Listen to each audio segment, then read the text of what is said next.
Yeah, definitely. Thanks for having us. We love Buffalo, and we got to bring our wives out for this weekend. So we're like, let's have some fun and let's have a good time. So, and we are. Nice. This your first time back in Buffalo since Global Wars?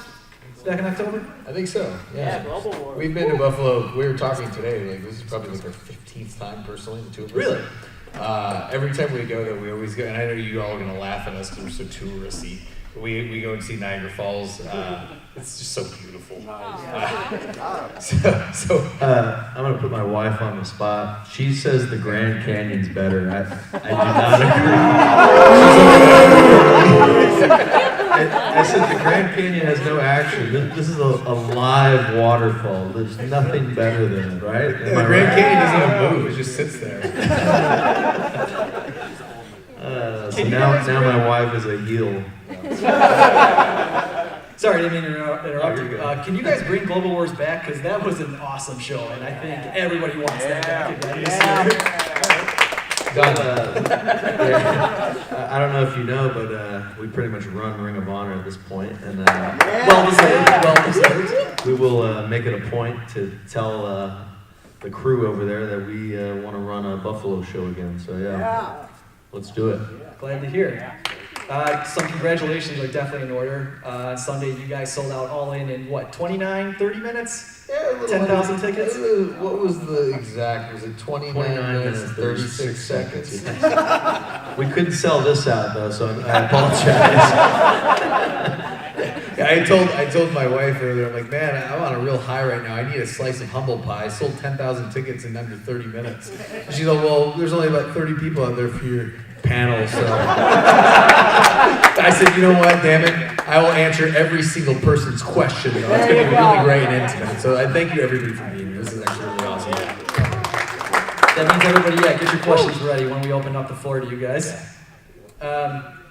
All in, what was your first reaction when you saw that it sold out that quickly? Man, I was blown away. The morning of when we did the press conference, we felt like a buzz around the city. And so as soon as we felt that, we were like, man, maybe we do have a chance to sell this thing out. And but I still, as a wrestler, we all have this self-doubt in us. So I was like, let's see how tickets go the first hour, and I think that'll give us a good indication. So we called the box office, and 10 minutes in, and they were like, guys, we've already sold 3,000 tickets. Wow. So as soon as I heard that in 10 minutes, I was like, oh man, we have a good shot at this. And it finally hit me when our good friend Kerry Silkin, he used to run Ring of Honor, he's the owner, the founder. He runs a ticket business, and he's been a ticket guy for, 30, 40 years? He tried to buy like 10 tickets. He's like, I can't even buy any tickets. I've never seen a ticket this hot for a wrestling show in my 30 years of doing tickets. So as soon as he said that, I was like, wow, we're onto something. All right, guys. And I was just gonna say, like, sometimes, like, you feel the buzz, but sometimes the buzz doesn't exactly translate to dollars or tickets purchased. So we didn't really know what to expect, well, a lot of people are excited about the show, but what does that mean? Does that mean that people are actually gonna come to the show? Because sometimes that's not the case. So sometimes you feel like you have a strong show and you throw a pay-per-view or something, and then the buys just aren't there, So it was as good as it felt and as confident as we felt. We really didn't know how it would go. I remember Cody said something the day of, or the week before, and he's like, we were like, Cody, just settle down, calm down, because he's a lot more stressed out than Nick and I are. I think we're a little bit more level-headed than Cody. He's really crazy. And I remember we said, calm down, man, it'll be fine. He's like, listen, I just don't want to sell 500 tickets when the tickets go on sale. Okay, guys? Like, he's really mad at us. And we reassured him, like, it's going to be great. And I felt like the projection would have probably been like, I was thinking more like 5,000 or 6,000. That was the goal. It was 5,000 to 6,000 for the first week or the first few days. And then I felt like I knew we would always get 10. I was confident about 10. I thought that we wouldn't get 10 until the day of, though, because I thought we have the StarCast thing happening, the big, convention. Woo! So I thought we'd have a big walk-up and I knew we would hit 10, but I thought it was going to finally happen at the last second. little did I know that we would do it in a half hour. And you know what? And little did we know, we didn't even need to announce Rey Mysterio. That was just like the cherry on top. The tickets were already going to be bought at that point. Yes, and I think it was the day before we finally got clearance that we can announce him. So we're like, oh, this is perfect timing, but we didn't even need to announce him until. So it was pretty cool to see that happen. When did that idea first manifest with you three, and then what evolution happened where you guys said, we can actually do this, like this is feasible? It all started with Dave Meltzer tweeted Cody and basically said that you guys could put 10,000 people into a building, not anytime soon. But even before that, it was always an idea for us to do a big arena. It wasn't 10,000 seats, but it was like, the three of us wanted to do something similar to that. We were just doing sellout tours, and we were like, why don't we move to a bigger place? We sell all these, let's do something different, like, and that means that we do it ourselves, let's do it ourselves. That's kind of how it got in there. And then it kind of became a bet between Cody and Dave Meltzer. And I remember Cody came up to us, he's like, well, that thing we've been talking about, why don't we actually really go do it? Like, why are we just talking? Let's go do it for real. And he's like, you guys down? And we're like, yeah, of course we're down. Like, we're very ambitious, like that's just what we do. We like to do things that seem impossible.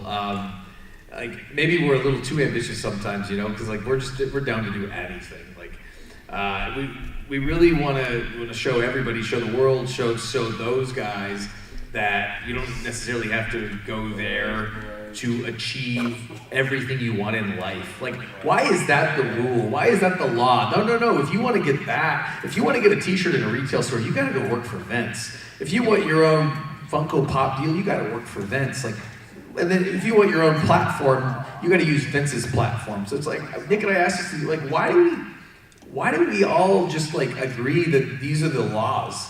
Like, why isn't anybody ever questioning these laws and made their own laws? So it's like, that was a big part of it. Like, Nick and I were like, you know what? Like, I think we can do this. And I think Cody's, like I mentioned earlier, how crazy he is.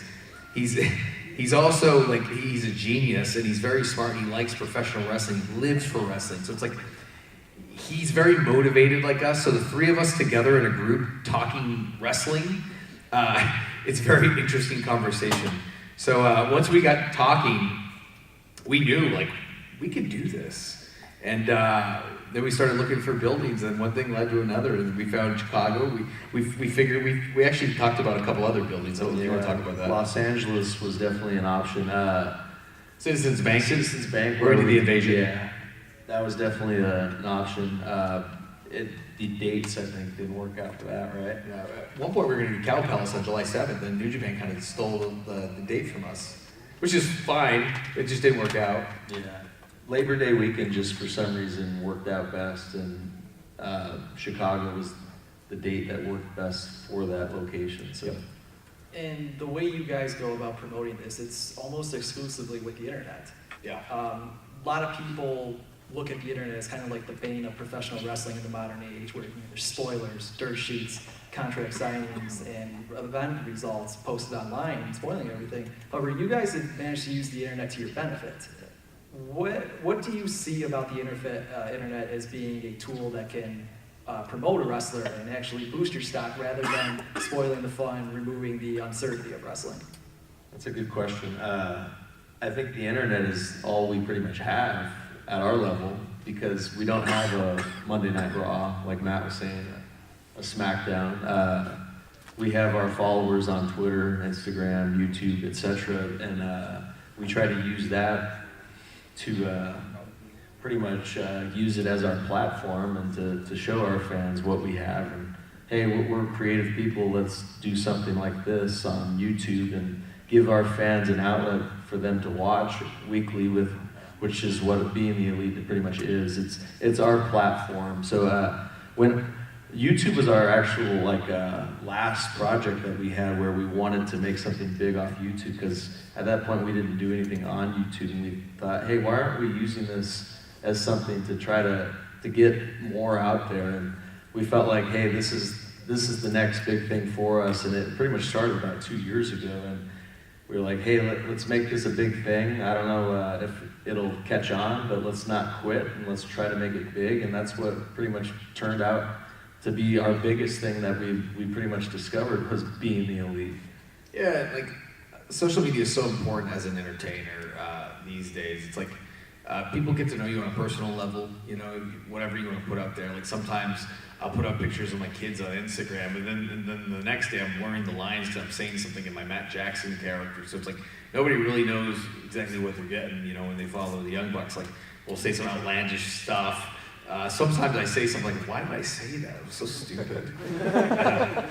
And then other times, like I use it as a platform to tell stories, you know, and that's essentially what we do. We're storytellers. People say that we don't know how to tell stories, which blows my mind to this day. But that's what we do as entertainers. Is we're trying to tell you little mini stories every day. Or like on Twitter, God, I don't know how many times I put out a T-shirt, and by just clicking one button, I've made money on a T-shirt, like just by doing that.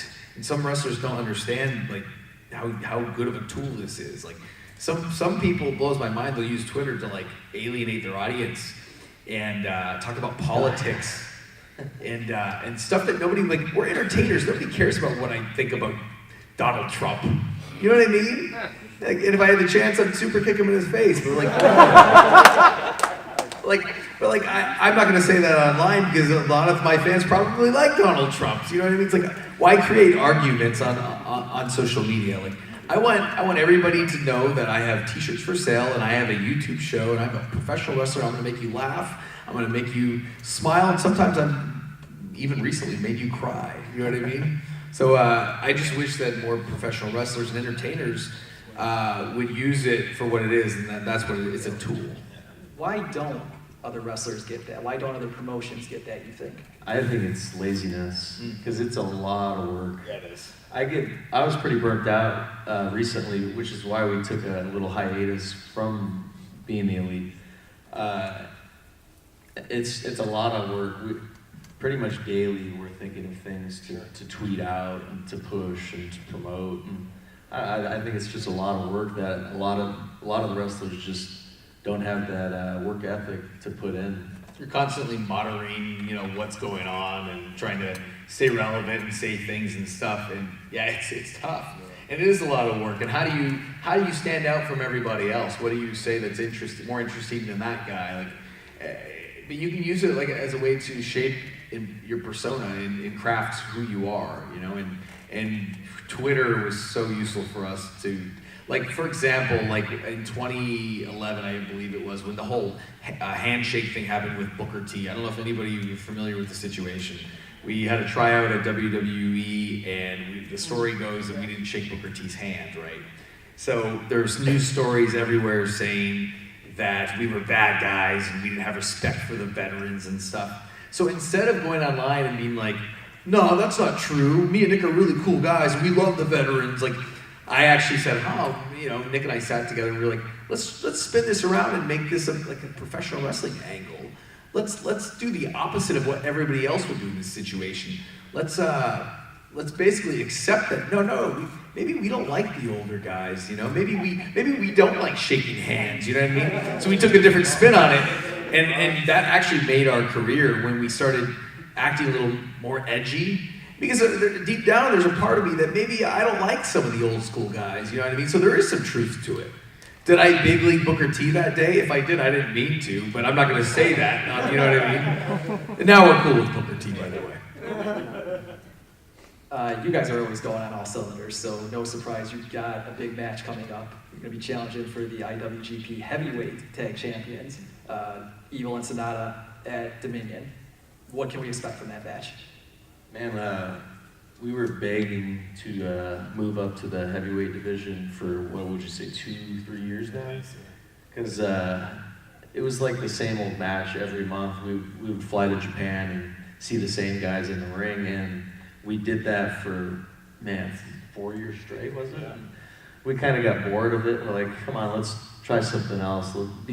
For some reason in Japan, if they see you as a junior, they don't think of you as like a valuable asset to the company, which is weird because some of those matches are the best like I think, in my opinion, that they put on. But for whatever reason, Japanese fans think that way. Like you'll never be a main event act. I'm really surprised to hear that, especially like what you're seeing Will Ospreay do. Exactly, but they'll never be taken serious to the point where like a Kenny Omega, where when he was a junior, the fans, they still liked them, but they just, for some reason, they didn't love him. You would have never seen Okada versus Kenny as a trilogy as if Kenny was a junior. For some reason, that's still a thing there, but in the States, it's not a big deal at all, because as you see like on like WWE, you've seen Rey Mysterio wrestle a guy like Big Show all the time, and we see it as normal. But if that had happened in Japan, people would be like, that's kind of weird and crazy, that shouldn't be happening. So we were trying to break that mold a little bit, and we were begging to move up to the heavyweight division, and they finally listened. And so we're excited because that's a goal that we've wanted to achieve for the last couple of years now.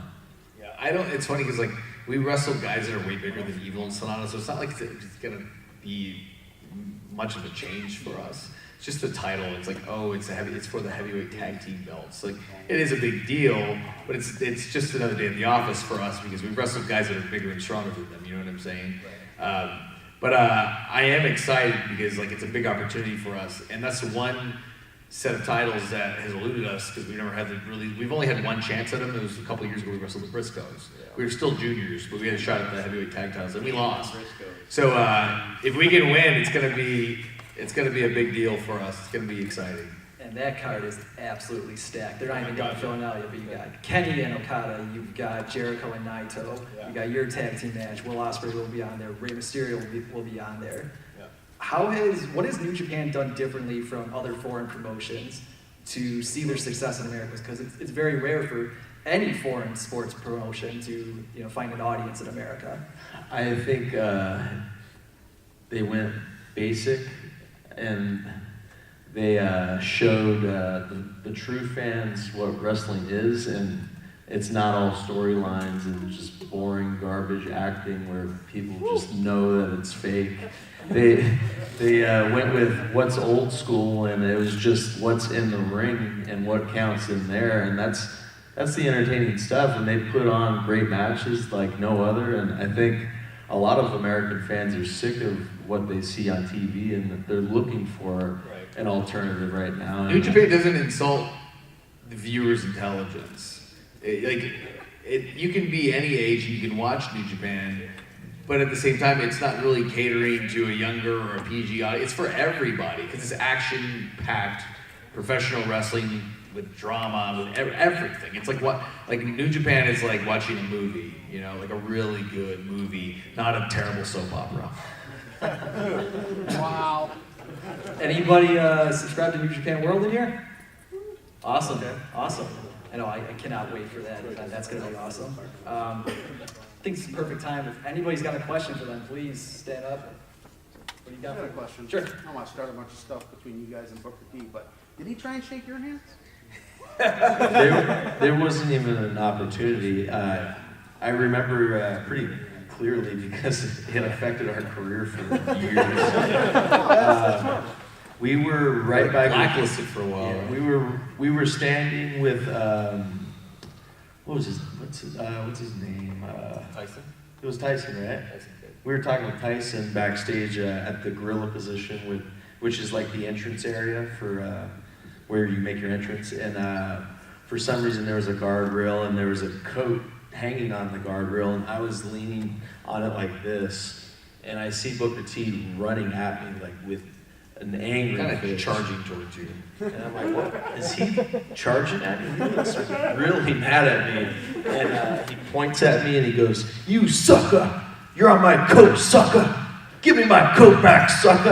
And I'm like, what? Oh my God, I'm so sorry, Booker T. And then he grabs it, and his music hits, and he goes right through the entrance. He was announcing. And I was like, was that real? Well, we thought it was a rib. We were like, oh, he must be ribbing us. Joey Ryan was standing near us, and he looked at us. He's like, "Did that just happen?" I'm like, "I think it just happened. I think Booker T hates me." And then that night he went on Twitter, The next day. The next day, And he said we were very disrespectful backstage, and I'm thinking, wait a minute, is he talking about the same thing? Yeah, we couldn't believe it. It was crazy, but that's the story. You know what it is though? Like it was like we were at the wrong place at the wrong time. Like he was probably in a bad mood. We had just quit TNA, and we got a lot of flack for that. Rob Van Dam is very close with Booker T. Yeah. And he wasn't happy that we left TNA. Yeah, he was mad at the way we asked for our release. So I think something happened between that. From Van Dam's point of view, though, like I try to play devil's advocate with everything. Like now, years later, because now it doesn't matter. Like, but anyway, like we quit TNA, and we look like two really young guys. So he probably was thinking like, how dare these guys just quit this major company? They should be happy to have a job. And like we were happy. But they were starving us out at home, and I had a terrible contract that we only got paid every time we actually wrestled. And at the time, they weren't booking us. Like I was literally starving, and my wife was pregnant with our first baby. So I was like, well, I have to probably quit this place because I'm gonna have a kid, and I'm not making any money. Naturally, right? That's what you do. Right, but I don't think Van Dam understood the situation. Like I think he just kind of like. He just saw it differently, and he took offense to us just quitting the company. So a week later, like that story was out about us leaving, and then Booker and RV were very close. So I think Booker already kind of didn't like us. So it was just a bad situation. You run into wrestling politics a lot, where like the higher guard and the old timers sort of they're very protective of this. I get it. And now we've been doing this for 15 years, and sometimes when I start acting that way, I have to kind of like remind myself, like, come on, don't be a jerk. You know what I mean? These young guys are really cool, actually, and they just want to have fun and be a wrestler, and they probably like you, and they look up to you. It's like I always have to remind myself, don't be like Booker T.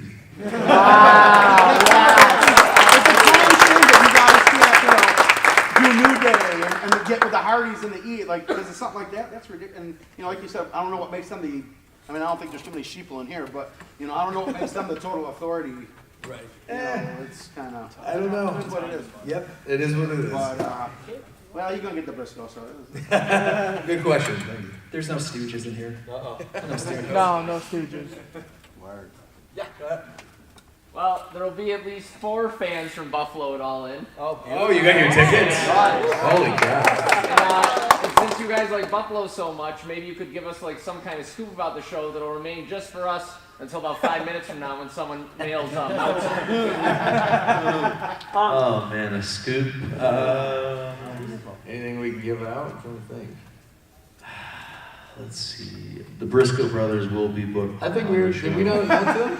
We haven't announced it. Oh, there you go. The Briscoes will, and I think we have a tag match booked for them. That's a dream match. Should I see if Cody will give us a scoop? Yeah, FaceTime. Yes! Maybe he'll. He picks up. Didn't you say he was calling you like 4 minutes before we? He was. Tell them it's about selling 10,000 more tickets. Yeah, I have way too many contacts. Matt's taking too long. I got it. I'll pull it up. I'm right here. You got it? Oh, you did? I don't even know. No, go ahead. I don't know how to use my phone. I think this is just for Twitter. I don't even know how to use it. All right, I'm FaceTiming him. See if he picks up. He sent me like a long-winded voicemail, something about stressing out about All In. I just replied, I'm probably going to FaceTime you on the panel. Exactly. You hear that? He's connecting. Hey, Cody.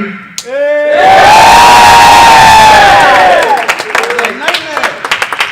Cody. They're wondering if we can give them a scoop about All In. Is there anything we can tell them? I just see a man. Can you still hear me? Do we have a connection? Yeah. Yeah, we're right. Or are you? Yeah, you're facing the camera. All right, there you go. Yeah. Look up. Can you see everybody? Let me get this good. Woo! All right, what do you need? A scoop? Yeah. Is there anything we can tell them? Well, you didn't smart me out to the call, so you can say anything at this point. What do you want me to talk about Flip Gordon? I'll give you a scoop about Flip. He's not booked. Come on, Cody. What other scoop can I give you? Oh, here's a scoop.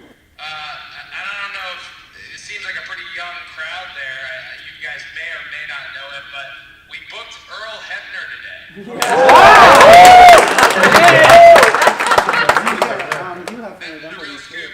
What else? Let's get rolling. Yeah, that's cool. All right, that's good, Cody. That's good, You guys Cody. want to see Pharaoh? Yes. Yeah, get Pharaoh on there. Everybody. Pharaoh. He's going to be doing a meet and greet at the Star cast the day before, I believe, right? The Yeah, dog. Paul Chicago. Pharaoh, sit, buddy. Say hi. How you doing on your day off, Cody? Say hi. That's Pharaoh. Say hi, everybody. Yeah, say hi. There he is. All right. Thanks, Cody. Thanks, Cody. Say goodbye. Hey, enjoy the rest of your weekend, okay? All right, buddy, we love you.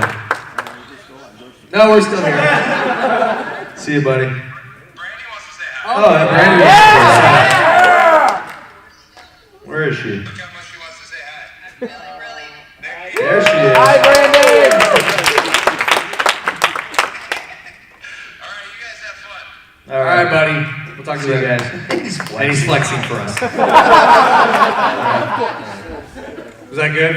Good scoop? Earl Hebner, everybody. You guys have done cons before, right? Like this isn't your first. Oh yeah, lately we've been doing more, it seems like. Yeah, The a lot last more. couple of years we've been doing quite a few of them. Yeah. Enjoyed it a lot. Has Cody ever been asked to come as a celebrity? He's done a couple, I think. Not many, though. Maybe we should do a all-in That'd be us fun. three. Maybe that's our new thing. Yeah.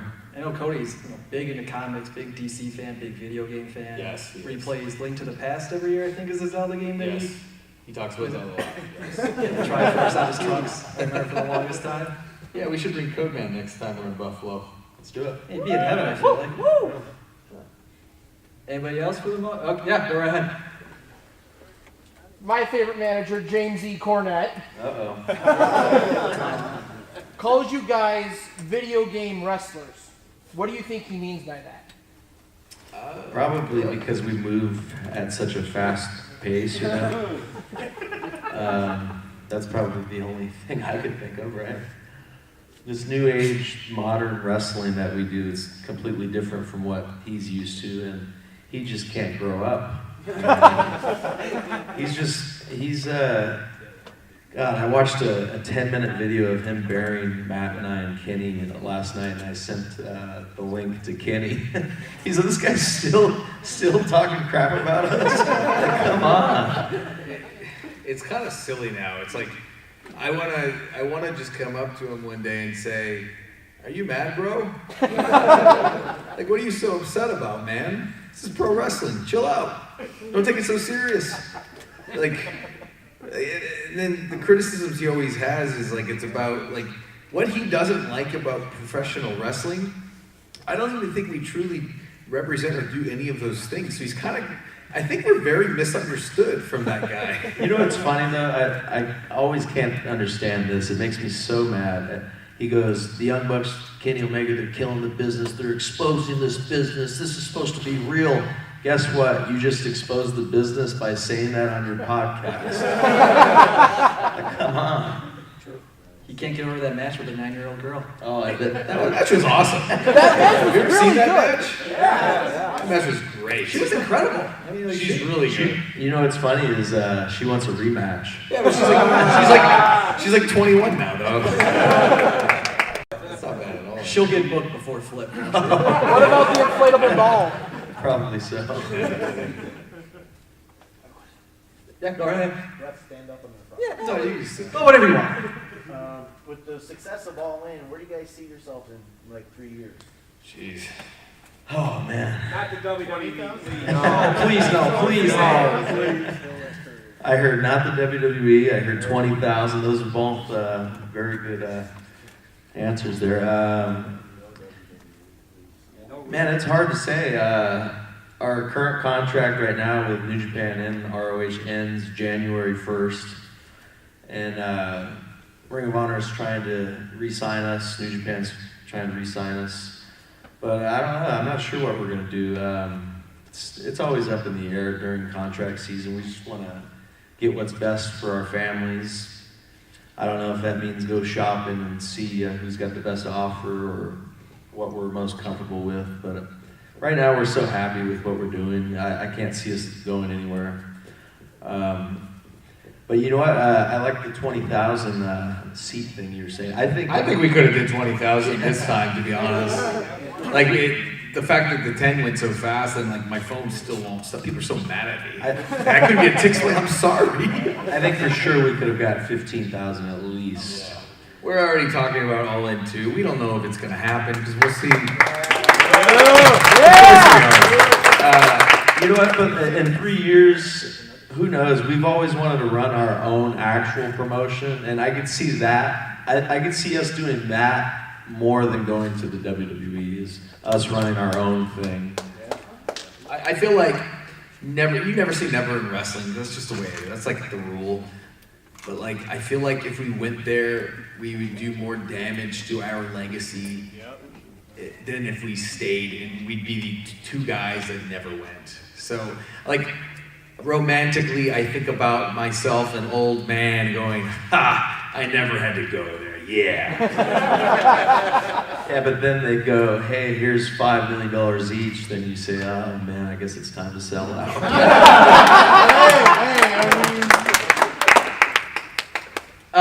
You first in the third row? Yeah, third row.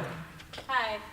First, I want to say to my brother Will. He's like really excited to meet you, but he's too shy to ask the question. All right. So I'm gonna ask for him. Yeah. What was? How did you get into professional wrestling? Like, what's your inspiration? Oh man, we met him today, Hulk Hogan. Oh, him too.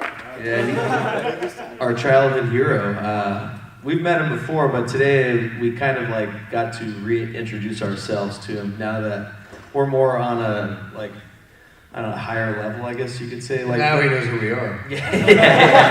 Back at TNA, he thought we were ring crew or something. Oh, shoot. So now, yeah, it's more on like more of a mutual respect. So he's him, Shawn Michaels, Marty Jannetty, the Rockers, and maybe the Hardys, I would say, are the biggest inspirations that we had growing up. Probably later on it was the Hardys, and now so even more because when we got to work them in a program about a year ago.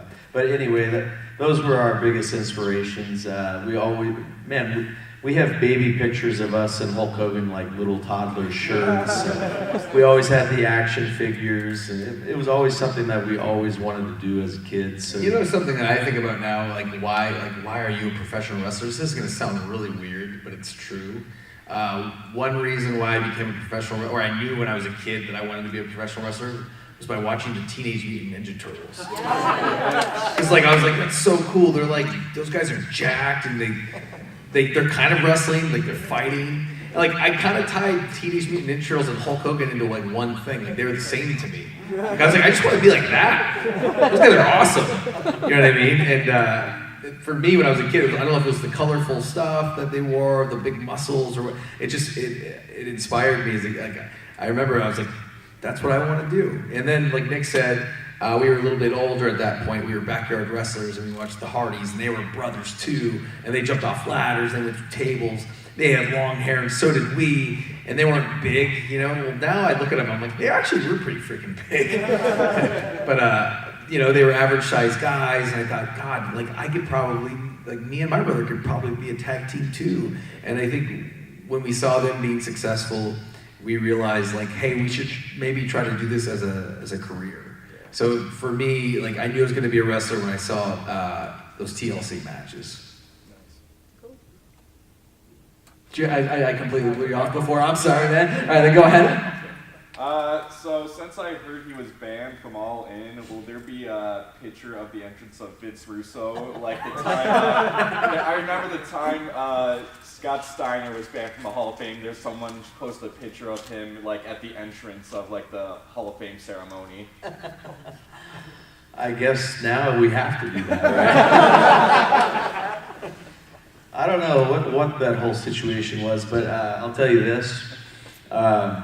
Everything that we're putting into this weekend, we have to have 3 thumbs up from Matt, myself, and Cody. And I never gave clearance for him to be on that weekend. So as soon as I saw it announced, I was like, wait a minute, we didn't say yes to this.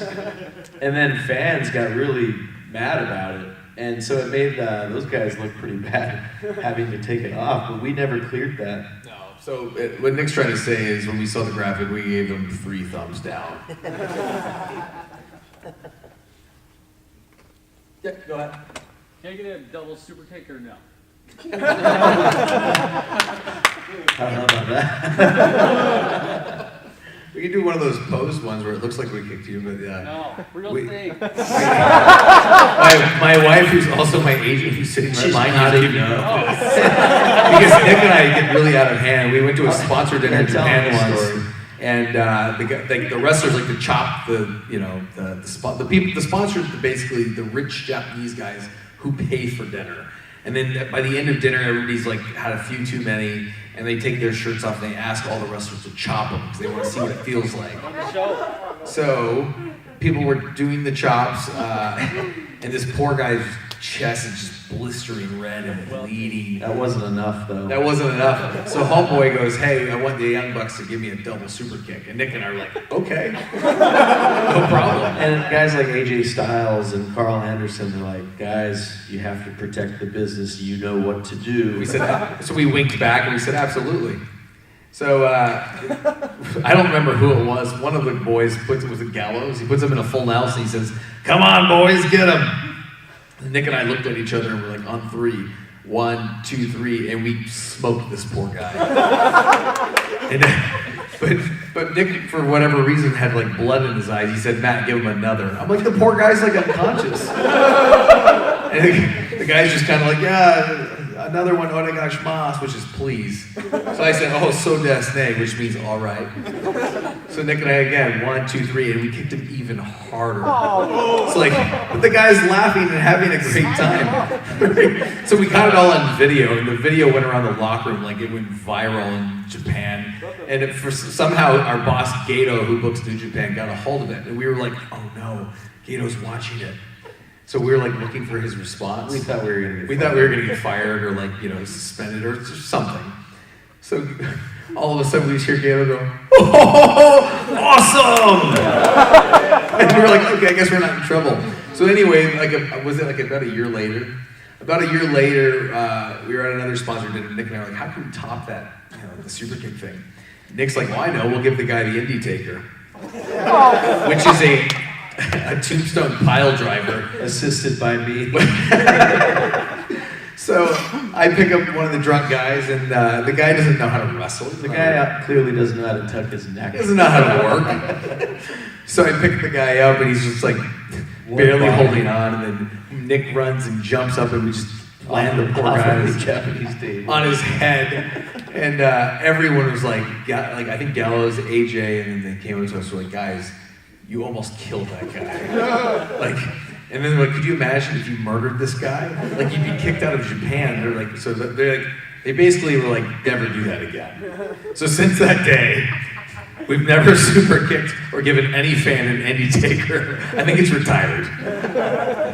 So sorry, no, we can't double super kick you. Yep, go ahead. In your elite skit, where did that segment with Flip? Where do you think you're come from? That's funny. It actually, it was pretty much on the fly. Yeah. Remember, it was in Mexico, right? Was it Mexico?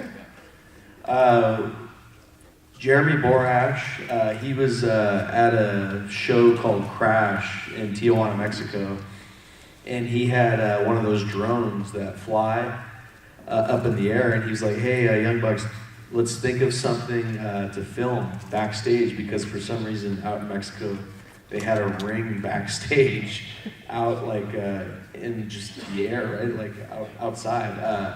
So we were looking for anyone to take a move, and we saw Flip Gordon backstage. We originally saw Ricochet. Oh yeah, it was supposed to be Ricochet. Right, and Ricochet didn't want to take the bump. Yeah, because we were going to give him a tombstone pile driver. But we saw Flip, and he's a young guy, so he'll do anything. So we're like, hey, let's do something right now, and it turned into that. Yeah, and I, out of nowhere, I don't know, it was just one of those things. I grabbed his hand. I said, "Where do you think you're going?" And the way Jeremy Borash edited it, right? It was like so good. great. So we were like, and we knew Flip was signed with ROH. We were like, we can make this an ongoing bit. Like we should just do it every week. We find new ways to, beat him up. That was our goal. We're like, let's try to make him pretty popular by doing. By pretty much pranking him. It was literally, the goal was, let's get this kid over. Yeah. And it's funny because everyone's like, well, what do you mean you can get this kid over? You're just going to beat him up? How's that going to get him over? I'm like, that's how you get someone over. You know what I mean? Like, if you think back traditionally in wrestling, most guys start out as the job guy, the guy that puts the other guys over. Like essentially, that's what our show is. It is a wrestling show. Like, there's not much wrestling on it these days, but it is a wrestling show, essentially. And we use it as a vehicle to get younger guys over. And it helped him. And Flip's probably gotten the most out of our show of any other character. I think we got time for about one more. Cool. Go ahead. So I'm new to you guys. In fact, I was cramming today at work watching YouTube videos, and I came across one that said, no, seriously, all day long. I mean, the hottest thing, I listened to Busted Open, and that's all they talked about, the 10,000, so here I am. Explain what happened. You guys were supposed to show up at WrestleMania with the Hardys? Oh, yeah. This was actually Matt Hardy's idea. It was supposed to be the WrestleMania that they had in Orlando? Yeah, Orlando, right? Yeah, last year. Let's see, I'm trying to think of what the... It was around the time the Hardys were doing the transport thing, where they were going That's from one place to another. Yep, and they wanted to transport into the parking lot of WrestleMania while people were lining up to go into the building. With the TNA tag titles and the ROH titles. Because the idea was the Hardys were going, remember, if you guys remember this, it was on Impact. They were going to all these different independent companies. They were winning all the tag titles. Quest for gold. That's it. Quest for gold. Expedition for gold. Yeah. So the idea was they were going to walk into WrestleMania and take the WWE titles. And so they were going to show up in front of the building. And then the bit was going to be, as soon as they're about to walk in, Nick and I come out of nowhere and double super kick them and beat them up in front of the entire crowd, and then take the belts, and then we leave. And I don't know if the idea was we were going to take the Vanguard one and transport or something. I think it was something along those lines. Something crazy like that. But we were going to do all of this. Like we had TV written out for weeks until something happened with they had a falling out with TNA, and they ended up getting signed out. They had a huge falling out with Jeff Jarrett. Right. And we pretty much did too. Yes, because I remember in Las Vegas we were having a 3-way tag match with the Hardys and Roppongi Vice, I think it was. Yeah. And right before we were supposed to go live, ROH was like, "Hey, Matt Hardy, you can't do any deletion stuff. You couldn't do that stuff. They couldn't even wear the outfits." This was like 5 minutes before we were going live. They received a cease and desist from TNA 5 minutes before airtime. Yeah, so that pretty much changed everything. They couldn't even come out to theme music, remember? Nothing. They couldn't come out any likeness of the broken Matt character and Brother Nero. It was all off the table immediately. So once that happened, we were like, all right, we pulled out. Yeah, we can't work with this company then. Yeah. But we were supposed to show up on Impact. We actually had TV written. We had our dates. We were going to show up on Impact and wrestle. They had us in a couple of matches. We were going to attack the Hardys at one point. Sure, but we also were going to wrestle like a Biz and someone. Remember that? Oh yeah, that's right. Yeah. We were supposed to win the tag belts. That's right. Now it's all coming back to me. But none of that happened, obviously. So. But man, it was going to last for at least a year long. I think it was written out as. Yeah. Wow. But we pretty much had to cram it all in like 2 months, I think. Yeah. But the way we did it was great. Man, the crowd was electric every time we got to work with those guys. Some of my favorite matches. Yeah. I mean, for what it's worth, I'm glad you guys stuck it out with New Japan and ROH. Absolutely. Cannot wait to watch you guys June 10th in Dominion. If you guys want to meet them, they'll be still be here tomorrow. Come take a photo with them. Come chat with them. Guys, thank you so much for coming out tonight. Absolutely. Thanks, guys. Nick Jackson, Matt Jackson, everyone. Give it up.